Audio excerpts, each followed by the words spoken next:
85, jadi 3 tahun dia membangun, 8 tahun 85 baru mulai beroperasi.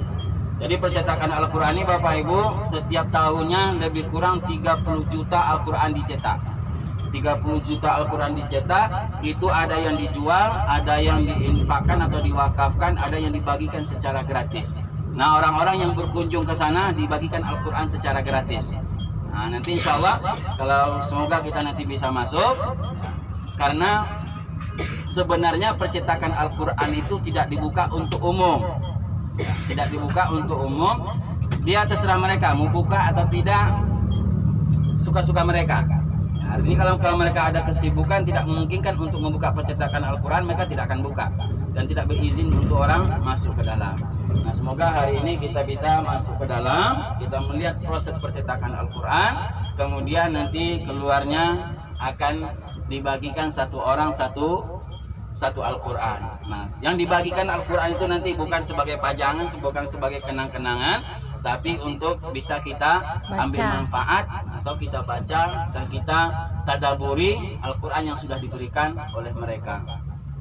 Kemudian Al-Quran, percetakan Al-Quran juga sudah sampai saat ini sudah lebih dari 47 bahasa diterjemahkan. Jadi mencetak Al-Quran yang berbentuk terjemah sebanyak lebih dari 40 bahasa yang ada di dunia. Jadi kalau Bapak Ibu di Masjid Nabawi, ya, biasanya di rak yang ketiga itu ada Quran terjemah.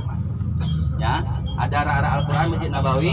Kemudian di rak ketiga itu khusus untuk Quran terjemah. Nah, silakan dilihat ada bahasa Mandarin, ada bahasa Indonesia, ada bahasa Inggris, bahasa Spanyol, bahasa Pakistan, segala bahasa ada dalam. Bahasa Ocu nggak ada. Nah, bahasa Ocu belum ada. Nanti bisa diusulkan. Kalau ada yang menjadi editor dan penerjemah dalam bahasa Ocu, silahkan. Dan ini Al-Quran merupakan juga percetakan Al-Quran, pengawasannya ketat dalam menerjemahkan Al-Quran.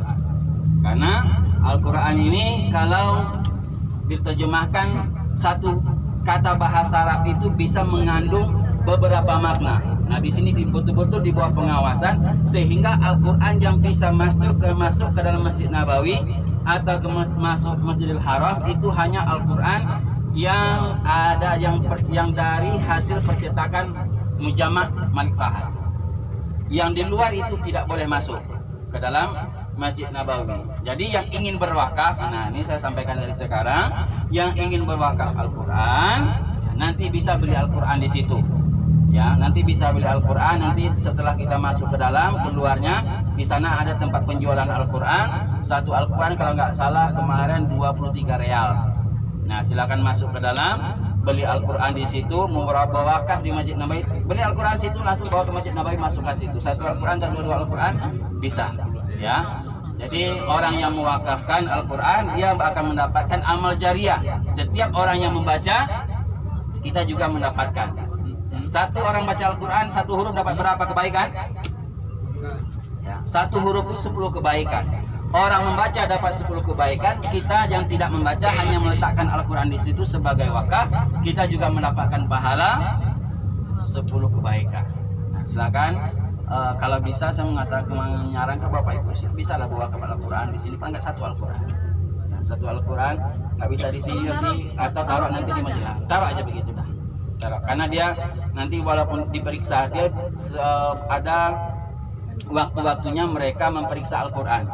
Kalau seandainya Al-Quran itu tidak cetakan Malik Fahad, mereka keluarkan. Ya, mereka keluarkan dari nanti mereka bagikan lagi, kasihkan ke orang-orang, atau mereka packing lagi, mereka bagikan, mereka sebarkan ke masjid-masjid yang lain, ya, untuk di Masjid Nabawi. Kemudian Bapak Ibu sekalian yang dirahmati Allah, juga di percetakan Al-Quran itu nanti bisa dilihat, ya, nanti bisa dilihat ada Al-Quran yang berbentuk khusus untuk orang yang kebutuhan khusus, tunanetra ya. Iya, untuk tunanetra juga ada. Jadi berbentuk simbol-simbol aja, ya, itu dengan tangan, kita nggak bisa membaca itu. Cuma melihat simbol-simbol saja, hanya orang-orang khusus yang bisa memahami. Itulah bentuk kekuasaan Allah ketika Allah beri seseorang itu tidak sempurna orang biasanya, tapi mereka memiliki kelebihan yang tidak bisa dipahami oleh orang yang memiliki kelebihan. Jadi Allah ciptakan manusia itu ada